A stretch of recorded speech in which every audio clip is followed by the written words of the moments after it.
활기찬 노후 생활의 기본 조건, 튼튼한 발목. 발목을 삐거나 접질려서 생기는 발목 염좌의 경우 워낙 흔하게 발생해 대수롭지 않게 생각하기 쉬운데 발목 염좌가 자주 반복되면 발목이 불안정해지는 발목 불안증이 유발될 수 있다. 심한 발목 불안증을 장기간 방치하면 발목 관절염까지 생길 수 있다는데 발목에 문제가 생기면 무릎이나 척추, 고관절에도 영향을 줄 수 있어 주의가 필요하다. 발목 건강을 지키기 위해서는 평소 발목 근력 강화 운동을 꾸준히 하는 것이 좋다.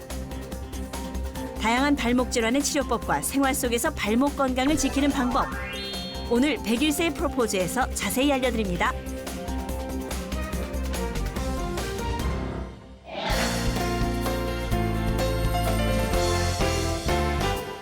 안녕하세요. 101세의 프로포즈 아나운서 임수민입니다.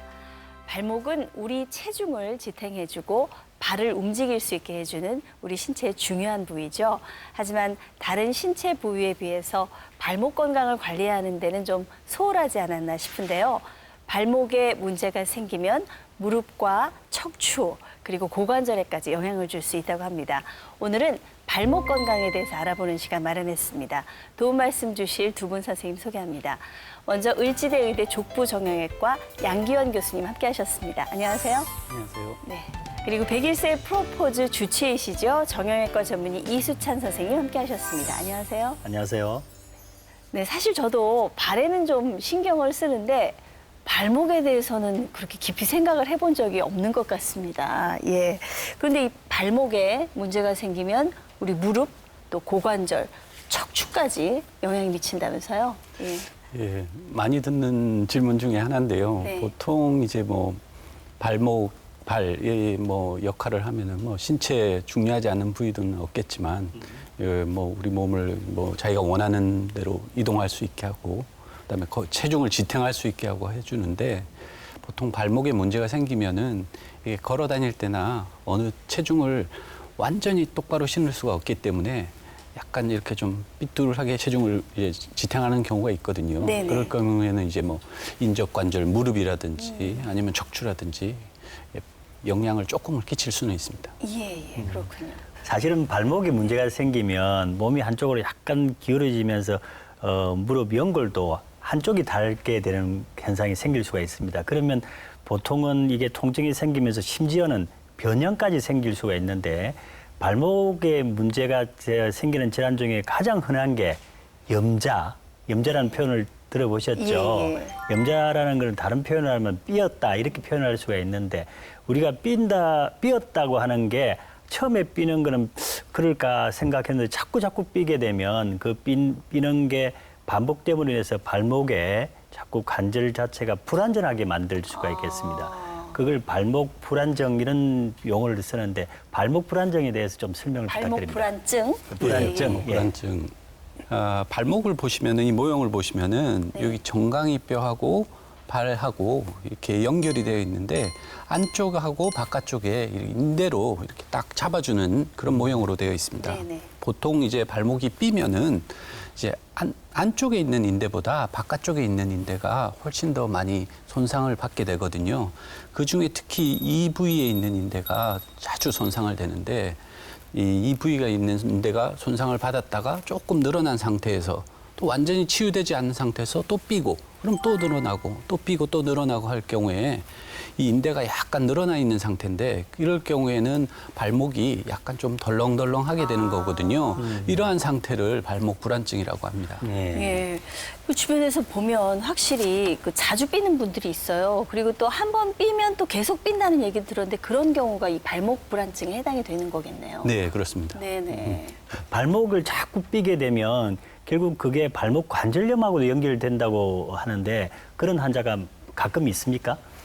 예, 전부 다 발목 불안증이 있다고 해가지고 나중에 관절염이 되진 않는데 일부는 너무 덜렁거리면서 치료도 하지 않고 방치를 해두는데 아주 거의 5년, 10년 이제 한참을 지나고 나서는 이 관절염으로 되는 환자분이 있습니다. 네네, 그렇군요.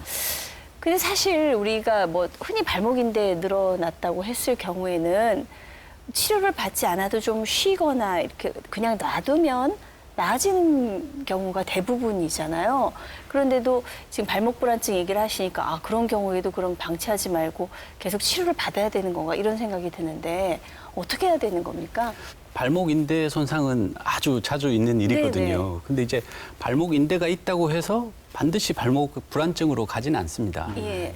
그 가장 중요한 거는 이제 발목이 이제 손상을 받았을 때, 발목이 접질렸을 때 이제 두 가지가 가장 중요한데 이제 손상을 입었기 때문에 어느 정도 이렇게 약간 고정을 하는 기간이 있어야 되고 네네. 그다음에 이제 발목이 손상이 되면 대부분 주변 부위가 이렇게 붓거든요. 예.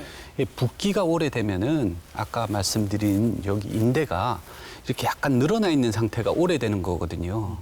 그러면 이제 그런 늘어난 상태가 오래되면은 그 인대는 약간 늘어난 상태로 이렇게 연결이 되는 겁니다. 예, 그렇기 예. 때문에 두 가지 중요한 거는 붓기를 빨리 빼는 거하고 그다음에 인대가 어느 정도 손상이 됐을 때 치유가 되는 기간을 이제 고정 기간을 둬야 되거든요. 그럴 경우에는 보통 인대가 손상이 됐더라도 다시 회복이 되는 거고 그럼 만성적으로 발목이 이렇게 불안했을 때는 어떻게 치료를 하냐? 네. 그럴 때라도 일단은 저희는 이제 그 발목 그 보호대나 어느 정도의 고정을 하고 난 다음에 우리가 치유인자로 이제 발목이 어느 정도 회복이 되는 거를 기대를 하면서 보다가 아 그래도 발목이 너무 덜렁거려서 안 되는 상태다. 그럴 경우에는 수술적 치료도 네. 고려를 하죠. 그러니까 뭐 옛말에 그런 말이 있잖아요. 호미로 막을 거 가래로 막는다고. 처음에 조금 낮았을 때 바로 치료하면 금방 치료할 수 있는데 이렇게 놔두면 발목 불안증까지 넘어가고 또 수술까지 해야 되는 경우도 있고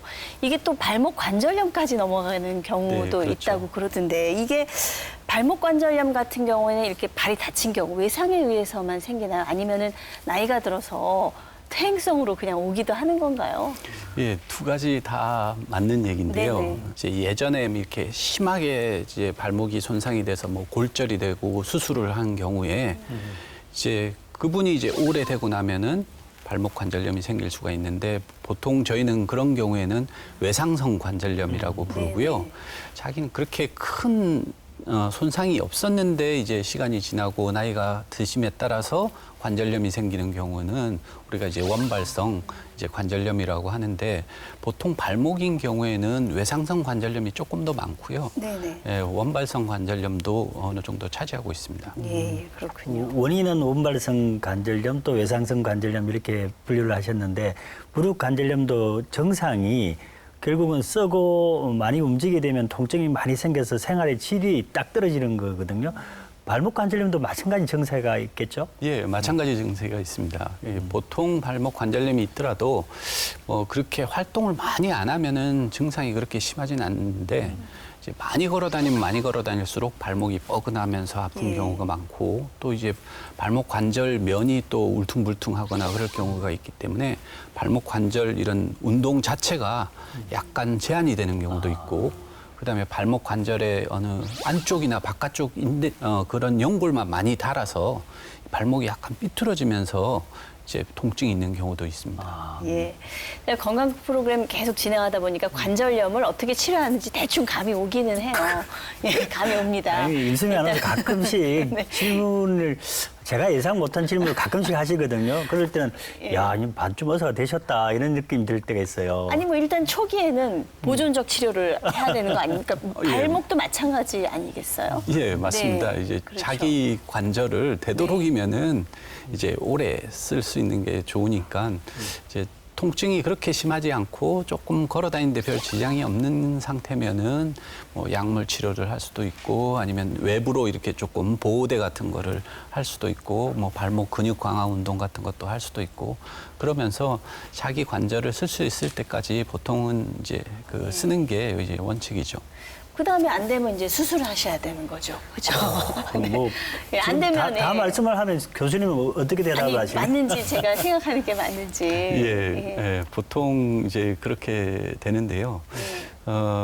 무릎 관절염 수술은 네. 이제 너무 지금 잘 알려져 있고 이제 인공관절 이제 수술하는 게 이제 많이 이제 잘 알려져 있어서 그 결과도 좋고 그런데 발목은 예전부터 이제 관절염이 심하게 오면은 발목 고정술을 했어요. 근데 이제 무릎은 고정수를 하면은 거의 생활을 하기에 너무 불편해서 안 되기 되죠. 때문에 무릎은 계속 움직여야 되는데. 일찍부터 이제 인공관절이 발달이 됐었고 이제 예전부터는 발목은 이제 발목 고정술로 관절염을 치료를 했습니다. 근데 발목을 고정을 하더라도 보통 이렇게 평지를 걸어 다니거나 그럴 때는 크게 지장은 없습니다. 그래서 이제 예전부터 이제 발목 고정술을 했는데 이제 무릎 인공관절과 비슷하게 한 10년, 20년 전부터 발목도 조금 움직이게 하자 그런 관점에서 발목 인공관절도 요즘에는 시도가 되고 있습니다. 발목 고정술을 하면은 어떻게 어느 정도 각도에서 이렇게 전혀 움직임이 없는 건가요? 예, 그게 이제 발목이 예. 무릎하고는 조금 특징적으로 좀 다르긴 한데 네네.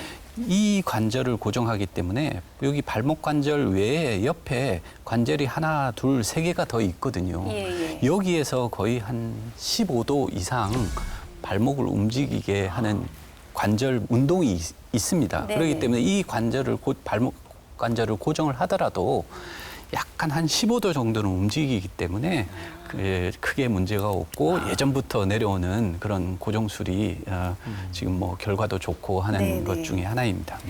네, 그렇군요.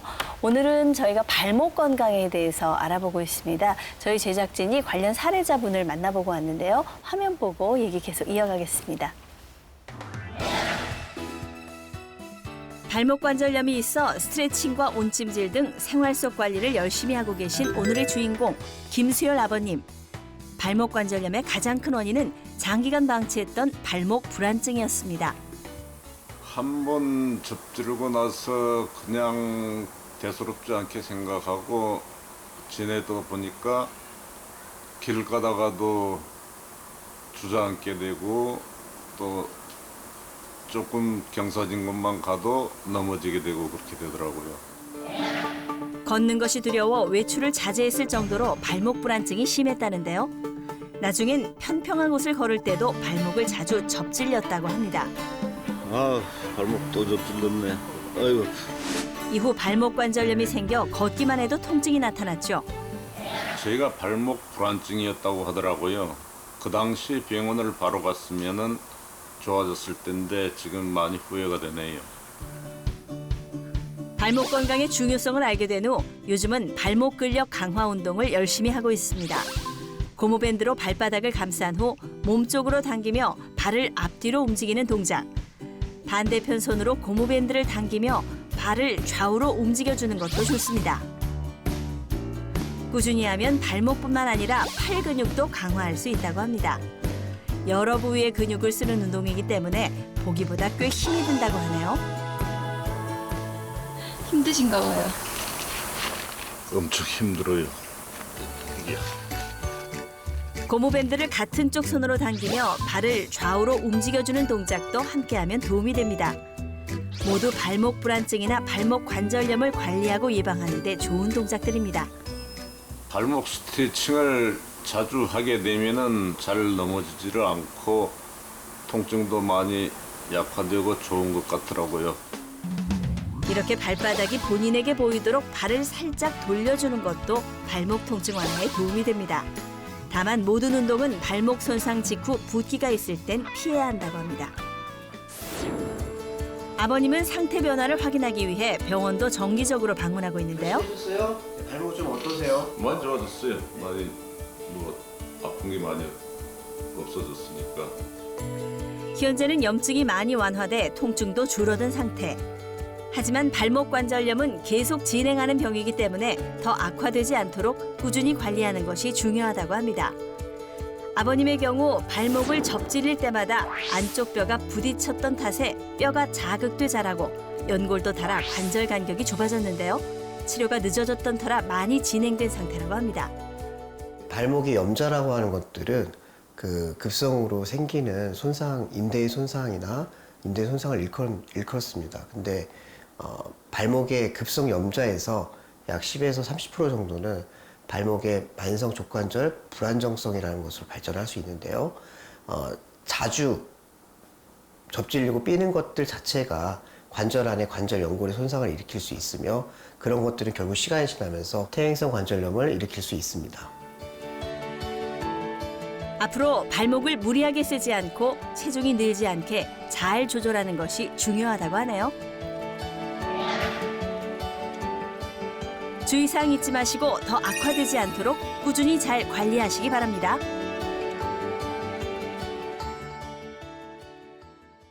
네, 사례자분은 발목에 문제가 생겨서 고생을 하신 뒤에 발목 건강의 중요성을 알게 되셨다고 하셨는데, 앞서서 발목 골절상을 당한 후에도 발목 관절염이 올 수 있다는 얘기를 하셨는데, 사실 그 발목은 그렇게 쉽게 부러지지 않을 거라고 제가 생각이 들어서 이 발목을 접질렀을 때 이게 골절이 되는 경우도 있나요? 예.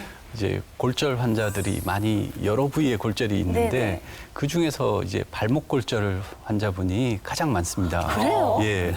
보통은 이제 약간 손상이 되면은 인대가 손상이 네네. 되지만 갑자기 크게 손상이 되면은 그 주위에 있는 소위 우리가 말하는 복숭아뼈 말하는 거죠. 안쪽 복숭아뼈나 바깥쪽 복숭아뼈가 골절이 아주 자주 일어나는 그러니까 골절입니다. 복숭아뼈를 다쳤다는 얘기는 들었는데 그거 이제 그런 경우가 제일 흔한 경우군요. 네, 골절 예. 중에 아주 많습니다. 그렇군요. 네. 예. 특별히 발목 골절이 잘 되는 분이 있나요?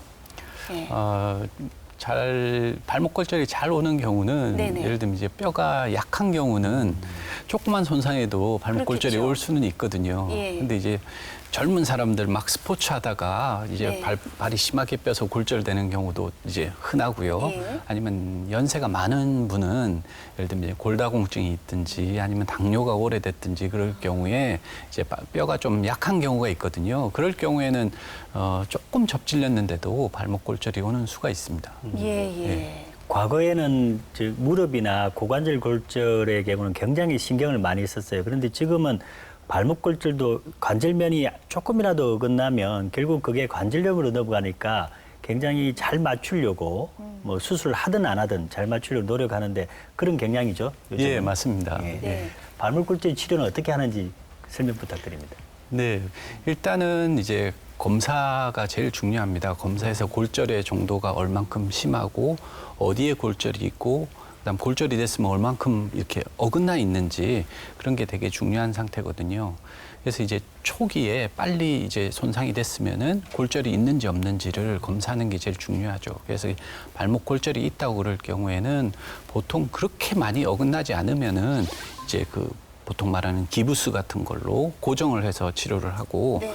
많이 어긋나는 경우에는 이걸 거의 하나도 어긋나지 않게 잘 맞춰줘야 되거든요. 그럴 경우에는 이제 수술을 해서 이제 똑바로 맞춰가지고 거기 이제 쇠판이나 나사 같은 걸로 고정을 하고 난 다음에 그다음 기부스를 하는데 보통 골절이 되면은 그 골절된 부위가 이제 유압이 되는데 보통 한 4주에서 6주 정도가 걸리거든요. 그래서 수술을 하시나 수술을 하지 않느냐 보통 골절이 될 때까지 한 4주나 6주 정도는 기부스를 하면서 유지를 해야 됩니다. 네. 발목 골절되면 어디 가고 싶은데도 마음대로 못 가시고 아무래도 젊었을 때보다 회복도 더디실 테니까 어르신들 각별히 조심하셔야 할 것 같습니다. 네, 이외에도 발목 건강과 관련해서 궁금한 점들 많으실 텐데요. 오늘도 친절한 진료실 시간 준비했습니다. 질문 보고 얘기 나누겠습니다. 첫 번째 질문입니다. 발목 건강을 지키기 위해 평소 주의하거나 실천해야 할 것은 무엇인지 궁금해하시는 분들 많았습니다. 발목뿐 아니라 발에 대한 질문도 있었는데요. 걸을 때마다 발바닥 앞부분이 저리고 아플 때는 어떤 질환을 의심해 보는 것이 좋을지 질문 주신 분들 계셨습니다. 그리고 무지외반증은 시간이 갈수록 악화된다고 하던데 무지외반증이 악화되는 것을 막거나 예방하려면 어떤 것들을 실천하면 좋을지 궁금해하신 분들 많았습니다.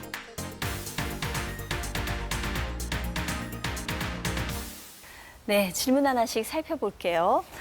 무지외반증이 악화되는 것을 막거나 예방하기 위해서는 어떻게 하는 것이 좋은지, 어떤 것들을 실천하면 좋을지 질문 주신 분들 계시는데요. 이 무지외반증 하면은 엄지발가락이 두 번째 발가락 쪽으로 이렇게 휘는 거잖아요. 사실 저도 좀 구두를 많이 신어서 살짝 옆으로 휘었는데 이게 다시 좋아지지는 않죠. 계속 한 번 휘어지면 악화된다고 그러던데요. 예, 맞습니다. 이제 무지외반증이 아주 좀 흔한 이제 엄지발가락의 가장 흔한 질환 중에 하나인데 네. 보통 그 원인은 이제 한 유전적인 요인이 있는 사람이 있고 예. 나머지는 이렇게 그 패션 구두라 그러죠. 이제 뒤꿈치가 높고 앞이 이렇게 뾰족한 구두를 네. 너무 오래 신어서 엄지발가락이 이렇게 이제 두 번째 발가락으로 계속 밀어주기 때문에 생기는 그 원인 두 개가 가장 큰 원인 중에 하나인데 네. 보통 유전적인 요인이 있는 경우에는 이제 돌아가기 시작하면은 아무리 이렇게 무슨 바깥에서 이렇게 잡아주든지 아니면 사이에 뭘 낀다 그러더라도 유전적인 요인 때문에 점점점 더 진행이 하게 돼 있고요. 이제 주로 이제 신발에 의해서 생겼던 사람인 경우에는 신발을 좀 편안한 신발이나 앞이 너무 뾰족하지 않는 신발을 신을 경우에는 어느 정도 예방은 할 수는 있는데요. 근데 이제 각도가 어느 정도 중 정도 이상 넘어가 버리면은 그거는 시간이 지남에 따라 다시 돌아오진 않고 점점 진행을 하게 돼 있습니다. 네. 그 무지외반증이 있어서 보기 싫은데 그거 꼭 수술해야 되나요? 어떻게 하면 되죠? 이제 무지외반증이 이제 어느 정도 심해서 이제 그 너무 많이 튀어나온 경우에는 보통 신발에 이렇게 많이 닿거든요. 그래서 이제 좀 몇 분만 안 걸어도 그 튀어나온 부위하고 신발하고 쓸려가지고 아픈 경우가 있고요. 아니면 아까도 제가 말씀드렸는데 점점 진행이 되거든요. 진행은 어느 정도 진행이 되었다가 진행이 안 되었다가 또 진행이 되었다가 하는데 진행이 되는 그 시기에는 약간 욱신욱신하게 쑤시는 경우가 있습니다. 통증이 있는 경우가 있거든요. 이렇게 해서 그 통증이 있는 경우나 아니면은 너무 많이 튀어나와서 신발에 너무 쓸려서 이제 불편할 경우에는 이제 수술을 하는 경우가 많습니다. 불편하지 않으면은 그냥 놔둬도 된다는 예, 말씀으로 맞습니다. 이해도 예. 되겠습니까? 네. 예. 결국 얼마나 많이 휘어졌느냐 하는 것보다 생활하는데 불편이라는 건 통증이 제일 중요하겠죠. 그것이 수술을 하느냐 안 하느냐의 기준이 될 것 같습니다. 네. 제가 다음 질문을 하겠습니다. 발가락 앞쪽이 저리고 아플 때는 어떤 질환을 의심해 보면 좋을지 하는 질문이 있었습니다. 이게 대개 이제 발가락 앞쪽, 발 앞쪽이 아프면 우리가 지간신경통, 지간신경종 이렇게 말을 할 수 있는데 허리 디스크 환자도 발바닥이 저리고 또 아플 수가 있으니까 구별이 필요하지 않을까 생각이 됩니다. 예, 그 허리에서 발로 내려가는 신경이 자극돼도 발이 아플 수는 있습니다. 네. 근데 보통 허리 때문에 발가락 그 전족부 부위가 통증이 있는 경우는 보통 무릎 아래나 이렇게 이렇게 허벅지 외측이나 신경에 따라서 이렇게 통증이 있는 경우가 많거든요. 단순히 이제 그 발바닥 부위, 그 부위만 아프다 그러면은 아까 선생님께서 말씀드린 지간신경통을 의심해 볼 수가 있습니다.